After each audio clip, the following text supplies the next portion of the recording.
এক ছোট শহরের গল্প।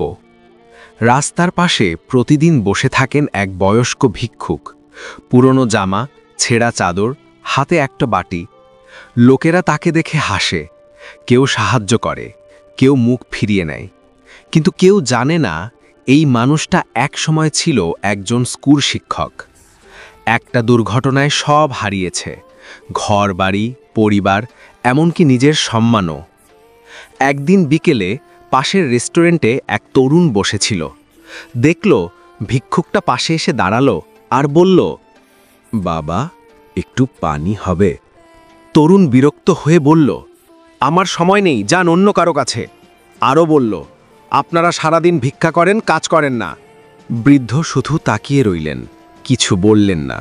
চোখে পানি, ঠোঁটে হালকা হাসি। তারপর আস্তে করে বললেন, আল্লাহ তোমাকে সফল করুন বাবা। রাতে সেই তরুণ, নাম তার রায়ান, ঘুমোতে পারছিল না। বৃদ্ধের কণ্ঠটা বারবার কানে বাজছে, আল্লাহ তোমাকে সফল করুন।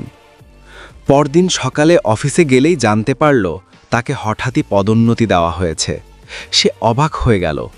মনে মনে ভাবল, ওই বৃদ্ধের দোয়া কি সত্যিই কাজ করল? সেদিনই রায়ান ছুটে গেল রাস্তায়, কিন্তু দেখল বৃদ্ধ নেই। এক দোকানদার বলল, ভাই, গতরাতে তিনি মারা গেছেন। রায়ানের চোখে পানি চলে এলো। সে চুপ করে মাটিতে বসে পড়ল। একটা কাগজে দোকানদার একটা চিঠি দিল। চিঠিতে লেখা, বাবা, আমি জানি না তুমি কে, কিন্তু তোমার মধ্যে আমি আমার হারানো সন্তানকে দেখেছিলাম। আমি আল্লাহর কাছে শুধু দোয়া করেছি যেন তুমি সফল হও, যেন কেউ তোমাকে অবহেলা না করে। রায়ান ফুপিয়ে কাঁদতে লাগল। বুঝল, যাকে সে অবহেলা করেছিল সেই তার জন্য দোয়া করেছিল।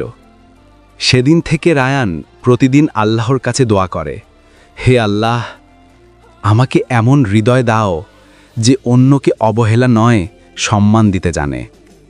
রাসূলুল্লাহ সাল্লাল্লাহু আলাইহি ওয়াসাল্লাম বলেছেন, যে মানুষকে সম্মান দেয় আল্লাহ তাকে মর্যাদা দেন। তিরমিজি।